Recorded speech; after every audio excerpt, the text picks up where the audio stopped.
shall we teach chess to girls in order to reduce that big gap in chess between girls and boys?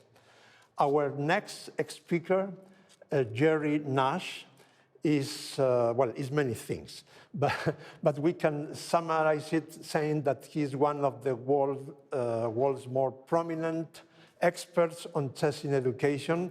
He's FIDE's senior advisor, and he has a huge experience in the US working in the classroom and also teaching the teachers. And his presentation has a very inspiring title: What kind of person do we want our doctors to become? Jerry, please feel very welcome to this Educational Chess Summit. Thank you very much, Leoncio. And thank you, Judith, and the Polgar Foundation for inviting me to be a part of this wonderful event. As Leoncio mentioned, the theme, of course, this weekend is about women and girls in chess. And so I approached this presentation from a very personal approach. I'm the father of 2 daughters, and so I gave them advice when they were young.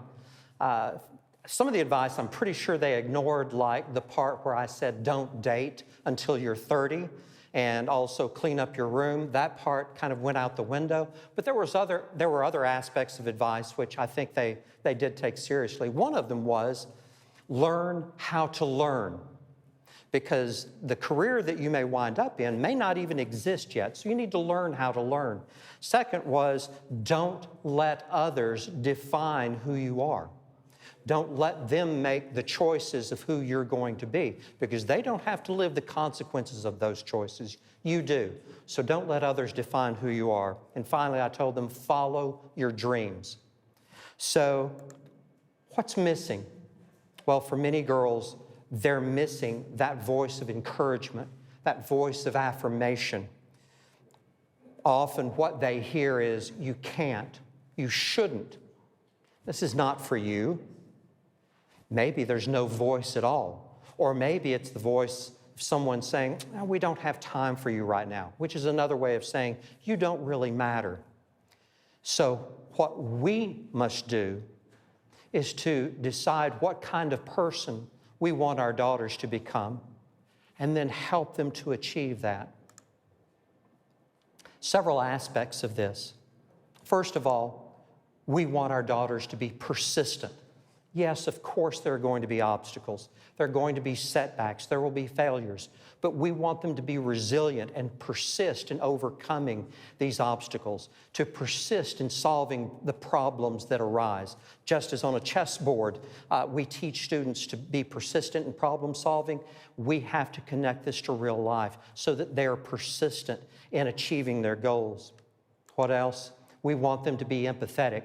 Just as on a chessboard, we want them to understand what's happening on the board from a different perspective.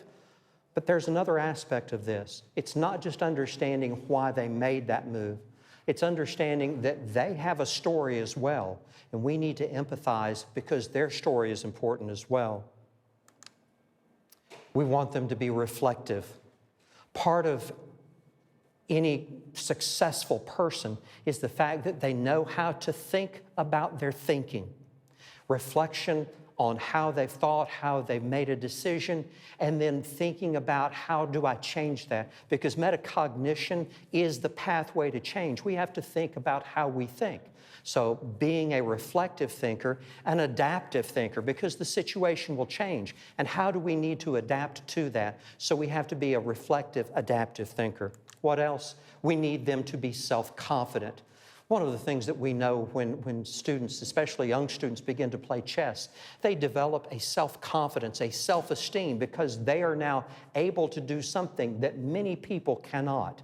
And we need to build on this self-confidence. We need them to be able to overcome fear. The truth is, fear blinds us to the opportunities that are out there. Just as fear on a chessboard can prevent us from finding the right move, fear in life can blind us to the very opportunities that could be the pathway to success. So we need our daughters to be able to overcome fear. And we need them to network. We need them to learn how to collaborate in problem solving. We need them to collaborate in how they work together so that, one, this is a skill that any employer values, but at the same time, it's the skill that they need to learn from others. How did they think? How do they approach this problem? Collaborative learning is important, not just in the classroom, but in life. If we're going to have the kind of program that helps them to achieve these skills, this successful programming has to make these direct connections. Just simply playing chess is not enough. Assuming that because they're playing chess, they'll get all of these skills is not sufficient. We need successful programming will build those direct connections. Successful programming also understands how girls learn and takes advantage of that. Doesn't dismiss it, but celebrates that, helps them to learn in a way that they're most comfortable with. And then successful programming emphasizes behavior versus results. Now, this is difficult in a world that values competition, that celebrates first place and a large bank account. We need to celebrate behavior, taking risks, because at the end of the day, if what we have communicated is only the result is important, only the right answer is important, we will miss the opportunity to help them to develop those skills that help them to take risk and overcome fear. Well, if we want girls to get involved in chess and stay involved in chess, we need to have, first of all, the kind of programming that we just talked about, the kind of programming that makes those deliberate applications and makes those connections. We need leadership that's inclusive.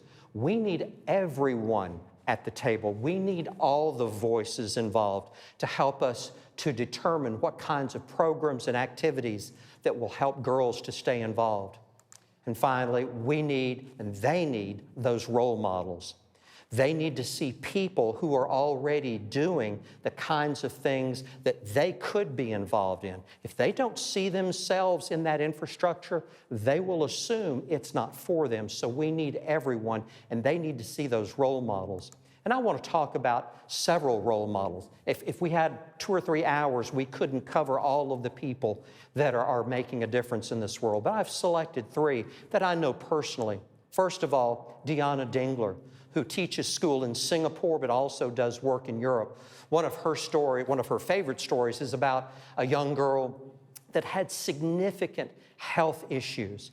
And yet she found a way through chess to help her to become a part of the chess club. Not just a part, but a significant part. She made contributions that were valued by the other students.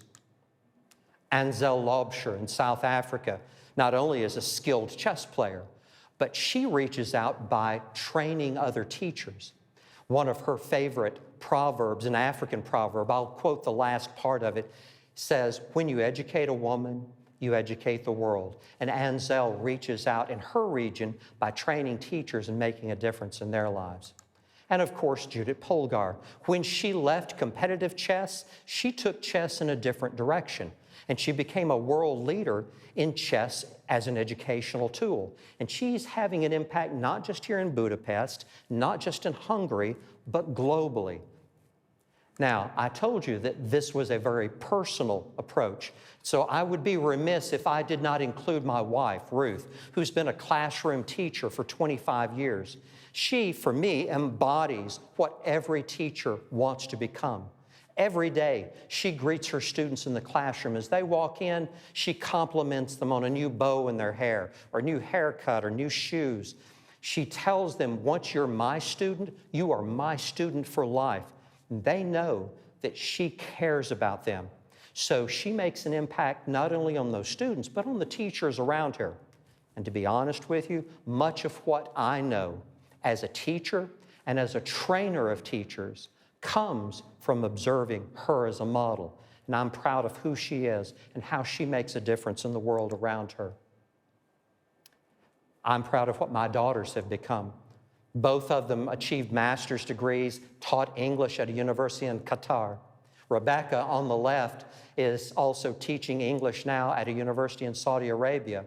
My other daughter, Sarah, is finding her place as an artist in Spain.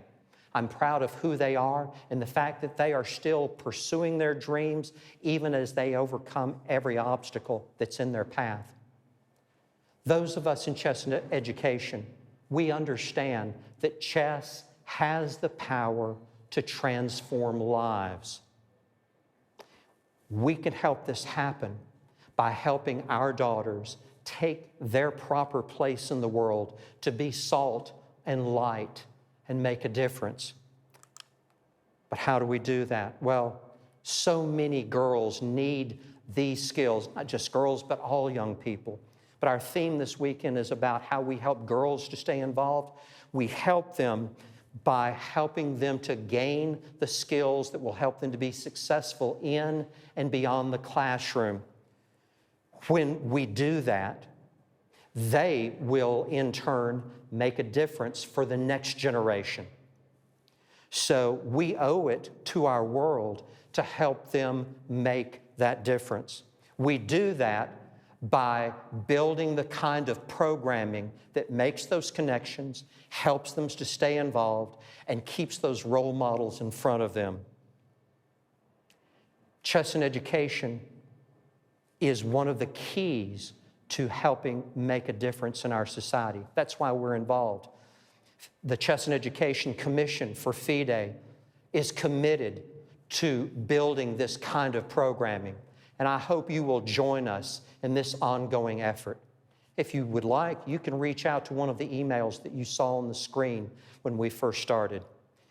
It's my privilege to be one of the leaders in chess and education, and I work with a wonderful group around the world who are just as committed as I am to making a difference in the lives of young women. Thank you for this opportunity. I look forward to hearing from you in the days ahead.